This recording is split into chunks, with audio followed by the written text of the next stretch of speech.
Hi, my name is Chiara Zorzetto and I'm an Italian dog trainer. You can play frisbee, you can start training your dog as a puppy, but you have to be careful because it doesn't have to jump around too much.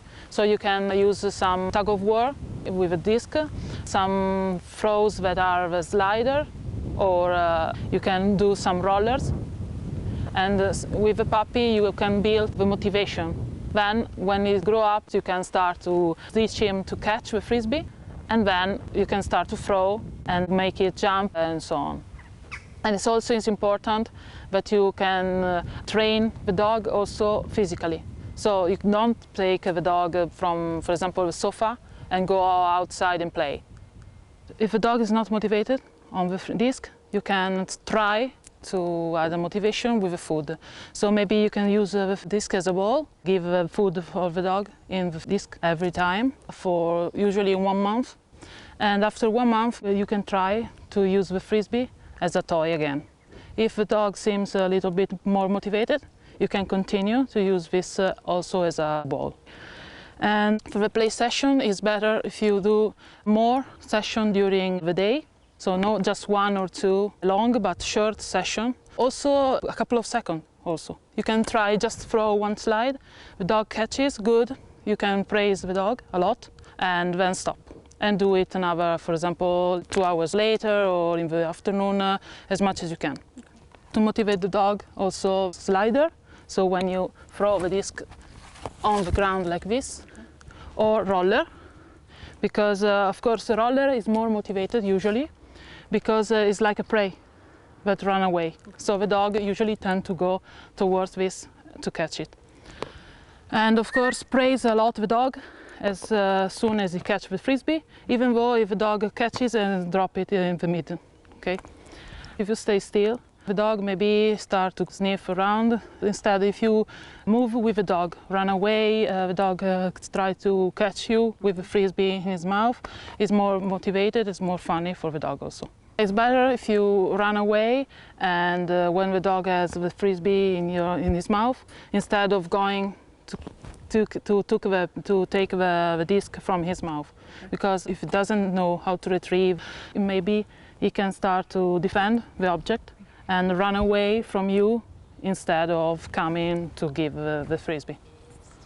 You use usually at least 2 discs so that you can start to teach the dog also to drop.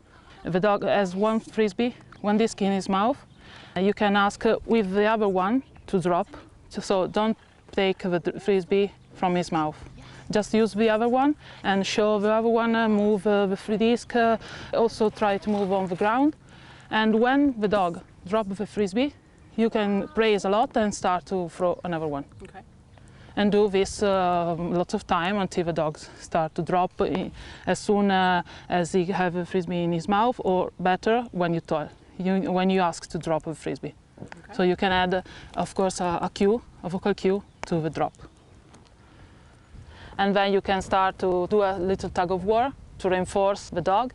And of course, let the dog win. You can win sometime.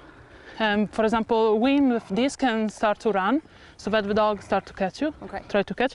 And when it's come near, you can try to give it the frisbee, so that it can catch the frisbee. Okay.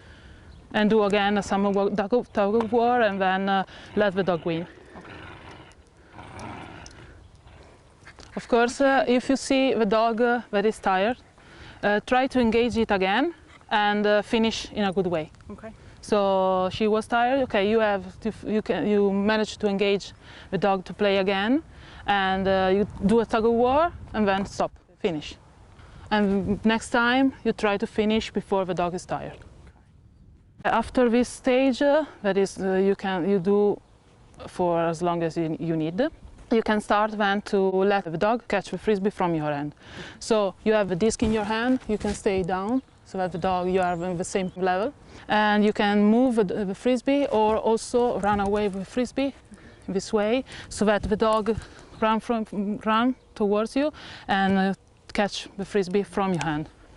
So this again, 1, 1, 1, then maybe you can throw a roller or a slider so that the motivation is keep high.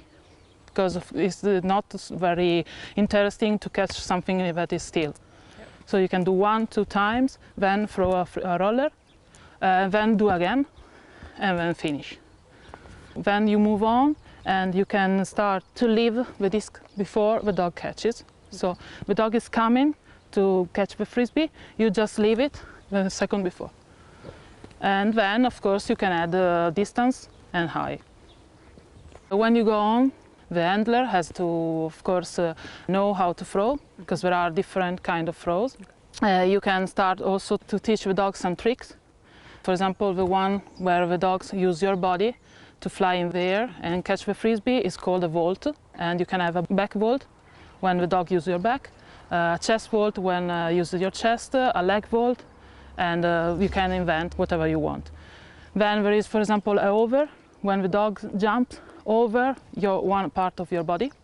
Of course, leg, arm, back, without touch the part, and catch the frisbee. Then there is a foot stall, for example, with a dog that stay on the foot and catch the frisbee, or a back stall when the dog stay on your back. You go to the field and you play and enjoy this dog with the dog.